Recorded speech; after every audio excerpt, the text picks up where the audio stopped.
Headwaters is brought to you by the Glacier National Park Conservancy.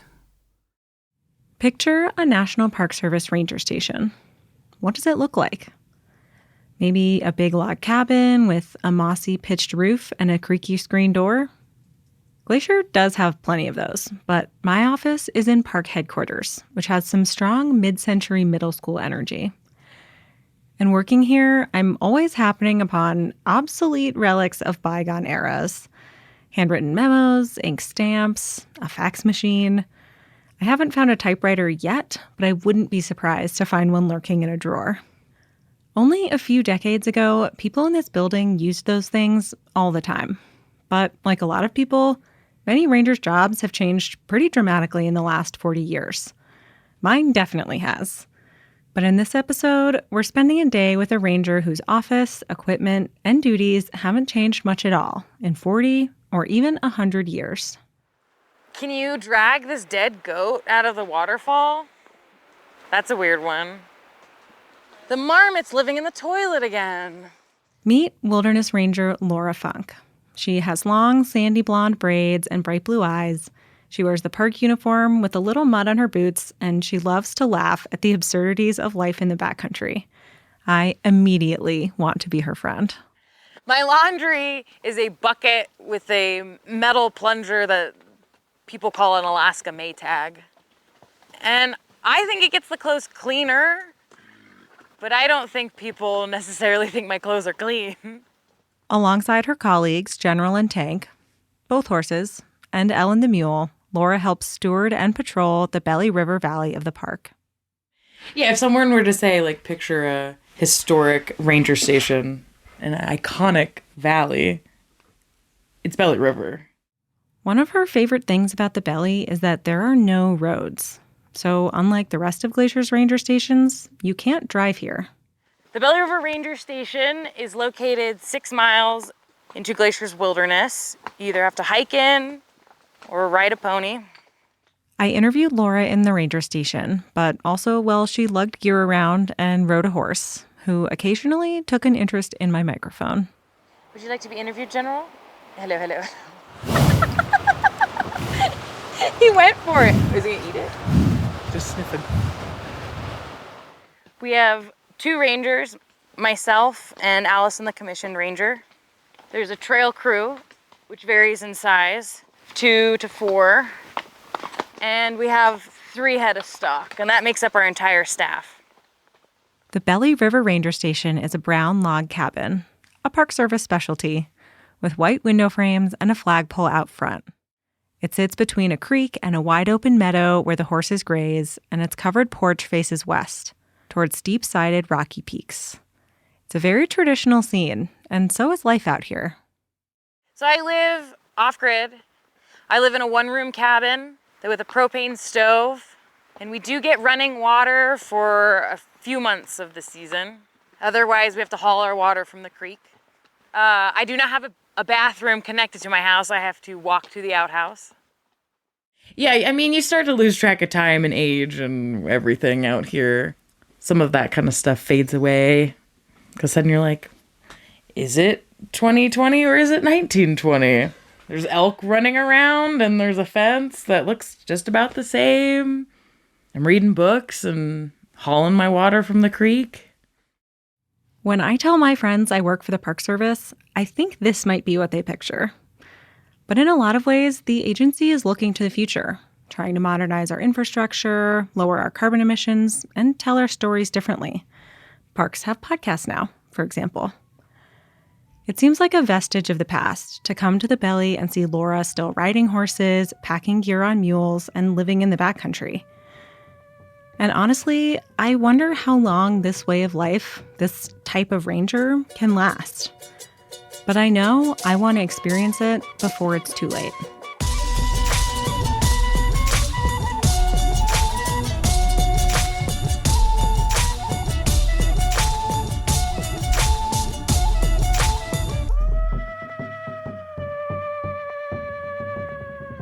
I'm Peri, and you're listening to Headwaters, a show about how Glacier National Park is connected to everything else. And today, I'm tagging along for a day in the life with the person who might have the coolest job in the park. All right, today we've got the horses and mules saddled, and we're gonna head out, take care of a ranger business.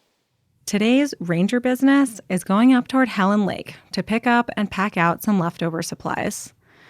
Michael and I walk in front of the stock while Lora rides, since apparently they prefer to follow us.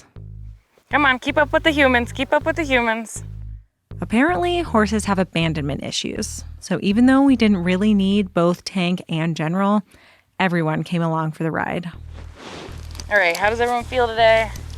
Okay? Good? Good? Yep. For most park staff, our ranger business is pretty specific. Giving a campfire program, studying plants, managing the park's budget, making a podcast. But for Lora, almost anything could be her ranger business on a given day.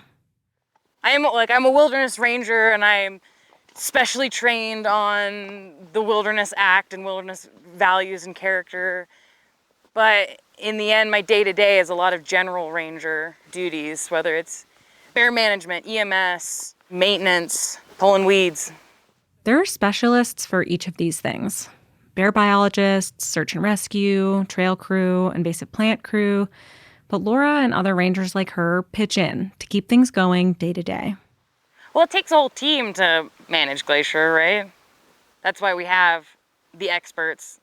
And so I'll call them in if we have something major. I can fix a toilet, but if the whole outhouse goes down, I gotta call trail crew.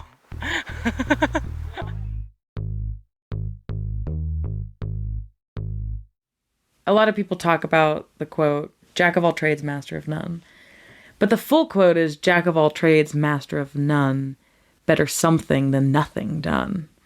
And that's kind of what I live by out here. And this is much the same as the ranger business that rangers have been doing in the Belly River for decades. Take this entry from an old logbook in 1994. September 14th, 1994. Patrol with Bob on stock to Elizabeth Lake Head to deliver additional gear and supplies to the trail crew. Dug out the fire pit and replaced the campground map with an updated version. Also pulled another handful of hawkweed. Chuck Cameron. Every day when Lora gets back from the field, she writes down the day's activities and events in a big green government-issued logbook. She and her predecessors have been doing this since the earliest days of the ranger station here. From Chuck 30 years ago to some of the earliest Belly River Rangers back to 1929. June 5th, 1929. Station to Red Gap Pass and return. Distance 16 miles. Mounted. Object, cleaning trail and looking over trail conditions.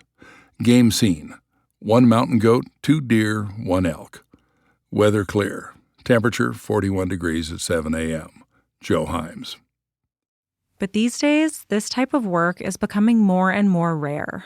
Even this ranger station used to be staffed in the winter, but hasn't been for a long time. Spots like mine that are remote I think there's less and less these days.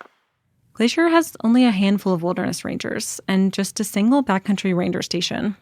And throughout the Park Service, these kinds of places and the people with the skills to staff them are disappearing.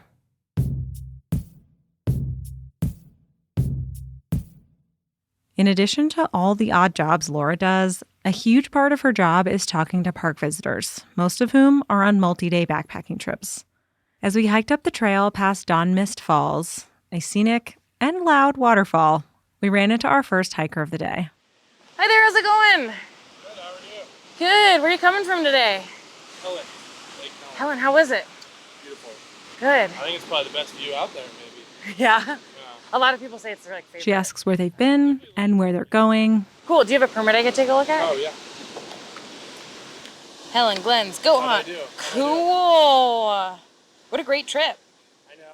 And she'll chat about their trip, making sure they have what they need. Any questions about anything they covered in the permit office? No, I think I'm good.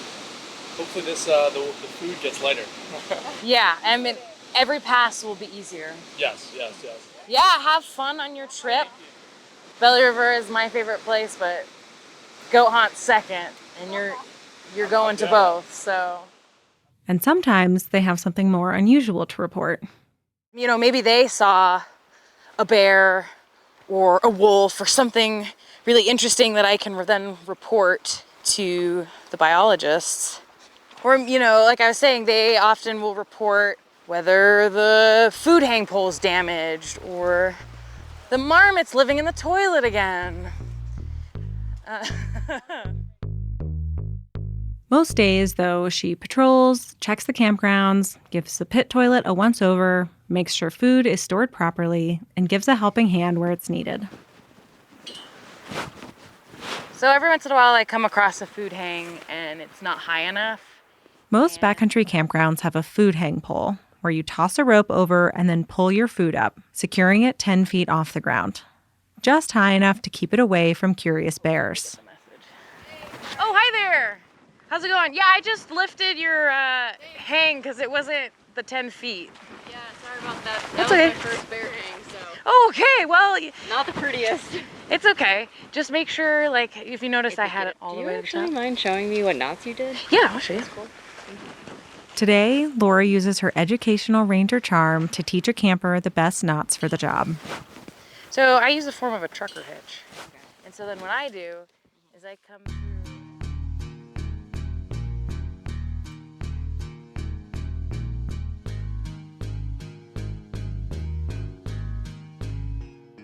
It's about 6 miles from the ranger station to where the gear was stashed for us to pack out.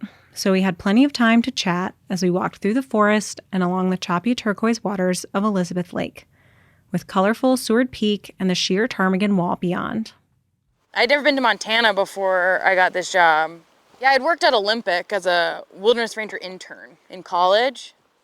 And I always thought I was gonna go back there. But then I got this job and was like, oh, I guess Glacier's my place.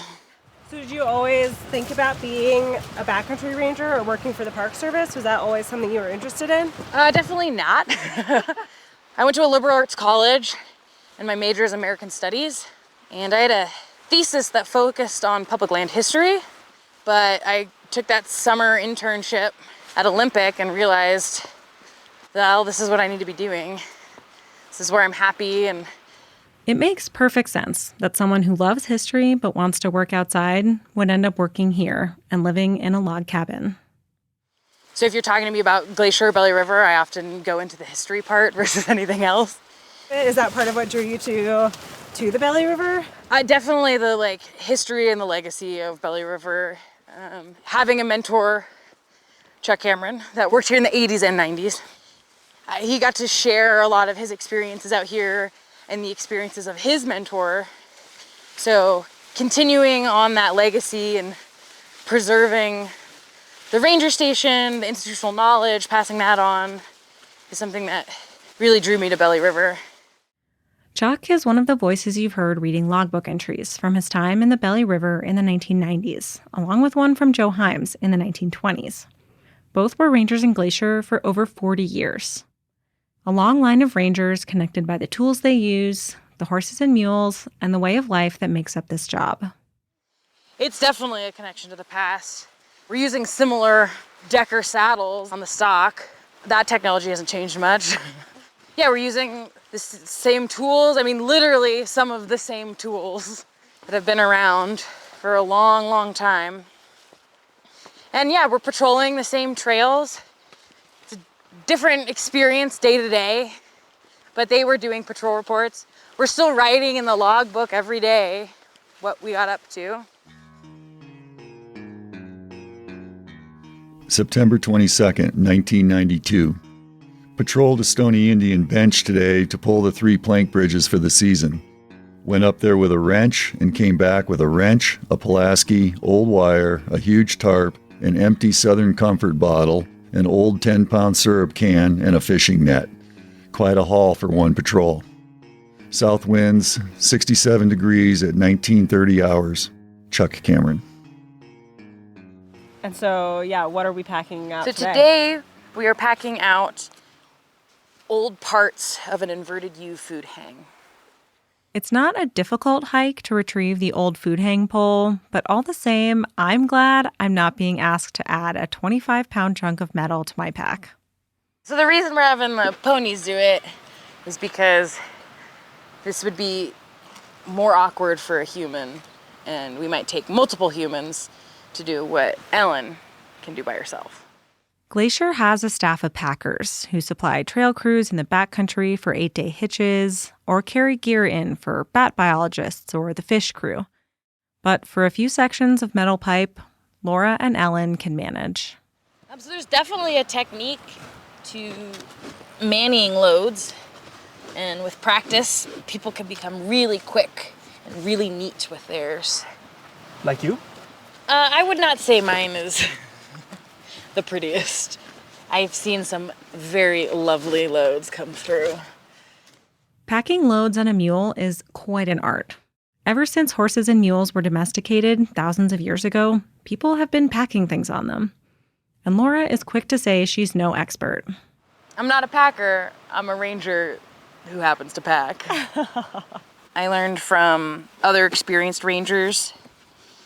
I learned by going along with the packers over the years, learning from them and their different styles. But this spring I had the opportunity to go to the 9-mile Wildlands Training Center in Missoula and attended their basic packing course. And I got the opportunity to attend this thanks to the help and funding of the Glacier Conservancy, which I really appreciate. Mules are especially popular for packing because they're strong and sure-footed. Their personalities vary, but Ellen is a keeper. But mules are fun. They've got really strong personalities. Each one's very different. How would you describe Ellen's personality? She's very social. She's patient with me, because I had her 2 years ago, so she was helping me learn. Affectionate, even. But she'll give you a look. She's like, "What are you doing?" Basically, Lora puts the metal pipes into boxes that look like giant dresser drawers. Ellen can carry one load on each side after Lora makes sure they weigh the same. She wraps them up in a canvas tarp called a manty, and then finally ties them onto the metal rings of the pack saddle with some elaborate rope work. Sometimes you see it in their eyes when like a weird load comes over. They're like, "Oh, really? You're gonna put that on me?" It seems straightforward enough, but it takes a lot of adjusting to get the loads to sit just right. It's kind of like packing and repacking and adjusting your own giant pack for an overnight trip, except way heavier. All right, hey. All right. A lot of packing seems to me to be tying and untying things. I think you got it. Am I ready to be a ranger who packs? You're ready. You're a ranger packer.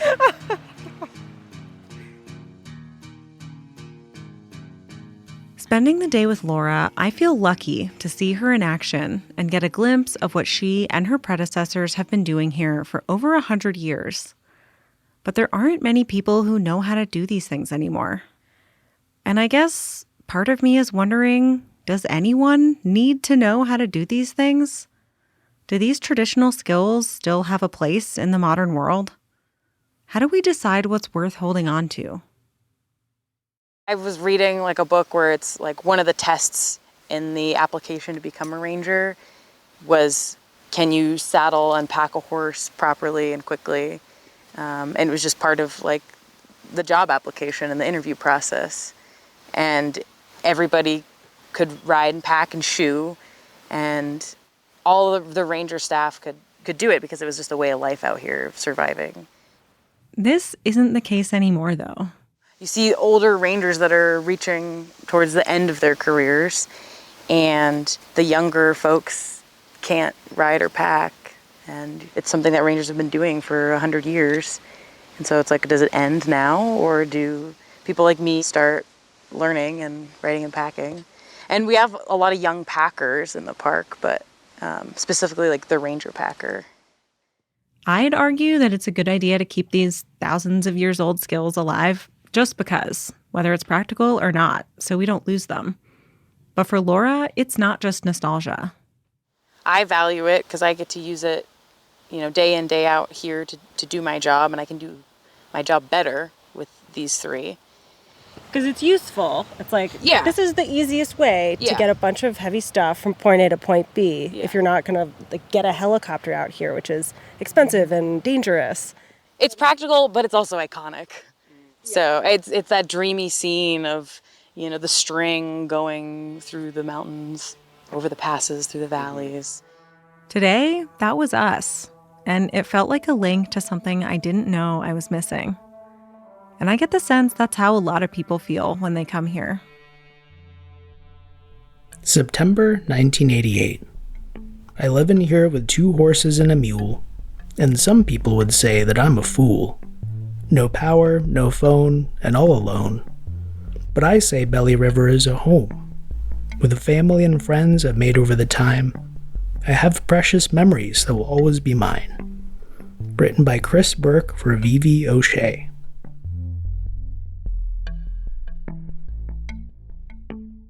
We get back late in the day, and Lora takes care of General, Tank, and Ellen before sending them off to their evening pasture. The peaks turn rosy with alpenglow, the nighthawks call, and Lora gives us a tour of the station, which is a functioning ranger station, of course, but is also basically a museum of Belly River history. So this is the ranger station office. We have a library, medical supplies, base station radio. The telephone doesn't work anymore. For the record, the telephone is like a 1900 telephone with the little bells that look like eyes and the receiver on the side. I feel like I would describe this room as filled with ranger whimsy. I think that's probably accurate. We have a typewriter that I think was used until the 90s. Maybe we'll get it back in working condition. Some fun drawings of the mules that worked here in the past. A photo of the old Bear Mountain Fire Lookout. And then next to it is Joe Cosley, the first Belly River Ranger. Some homes have a photo of the Pope hanging on the wall in a place of honor. The ranger station has a portrait of Joe Cosley. I do not look to him for my values and ethics based on his actions. But he's an icon for here. Infamous. Joe Cosley, the first Belly River Ranger, was hired under the rationale that to catch poachers, you should hire a poacher. Unfortunately, he never really stopped poaching. But that's a story for another time. We also have the historic Belly River file, which has old newspaper clippings, any stories or interviews that people have done about Belly River. I feel like not every wilderness district is like this. Definitely not. It's easy to romanticize these old traditions and ways of life, but it is hard work. They always ask me, this is the dream job, how do I get your job? But they never ask me that question when my head's inside of a pit toilet or I'm covered in just gross mud and it's pouring down rain. And it's not just the physical challenges that can make this lifestyle tough to maintain. There are also logistical challenges to arranging your life in a way that you can do this job. And not everyone can do it. At this point in my life, I don't mind being seasonal. I like the change. I like the work. It's just harder and harder to live in this area on seasonal wages and to find housing available in the winters. Logistically, it becomes more difficult when you're trying to balance multiple jobs, multiple healthcare plans. I've had 5 healthcare plans in 1 calendar year from seasonal work. So I'd like to do this as long as possible, but who knows what the future holds. May 8th, 1990. It's a fine day here in Belly. I'm in for the 1990 season and glad of it. About 40 elk, 4 white-tailed deer, and 4 Canada geese on the way in, snowing the whole way. Stored shutters in the annex and caught a glimpse of the saw-whet owl in the large aspen to the east of the pasture. Fine dinner and cribbage lessons provided by Ursula. Good to be back. Chuck Cameron. The Stetson that I'm wearing is the hallmark of the ranger profession. I always tell them, put your hat on, that's what makes you a ranger. I always tell them, put your hat on, that's what makes you a ranger. That's what makes you a ranger. No one person can do this job forever, but you'll learn a lot if you stick around for a decade or two. And you can pass that on to the generations after you. I mean, some of the most beloved rangers of Glacier have come through Belly River, And yeah, stayed a long time. Tracy, 16 seasons. Bruce as well for a long time. Dave Shea was here. Chuck Cameron. And then Joe Himes, staying here through the winters. I wish they would let me do that, but I'm just a seasonal. Definitely the people that have worked here before or currently do hold this place close to their heart. And it's something we all share. Well, I think it's like the relationship goes both ways too. It's not just like I live here and it's pretty. It's like I take care of this place every day. Yeah. And it takes care of me. Yeah. And I think that there are definitely people and cultures that have been like that for a long time. And I think I didn't necessarily grow up in that. And I think a lot of us didn't. I know the Park Service preserves historic buildings and objects, basically the ranger station and a lot of what's in it. But maybe it's also part of our mission to preserve ways of life and skills and traditions that, if we're not careful, might otherwise go the way of the fax machine in my office. We would lose a connection to the past, and we'd lose very practical skills in how we manage these lands. Yeah, and it feels like this building would go from being like a living home and workspace to kind of a museum. Yeah, it would just be a memory, a memory of the past, or this is what it used to be like, instead of this is what we're doing now. We're still living out here. We're still ranging. I came to the Belly for a peek back in time, but if Lora has her way, this might be a look forward, too. There will be other Belly River Rangers decades from now, packing mules, looking back at her entries in the logbook, and taking care of ranger business.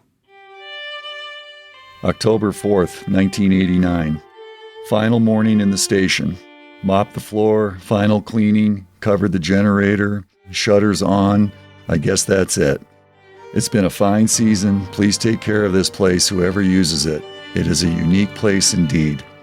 Radio 10-7, and I'm gone. South winds and 60 degrees at 1200 hours. Chuck Cameron.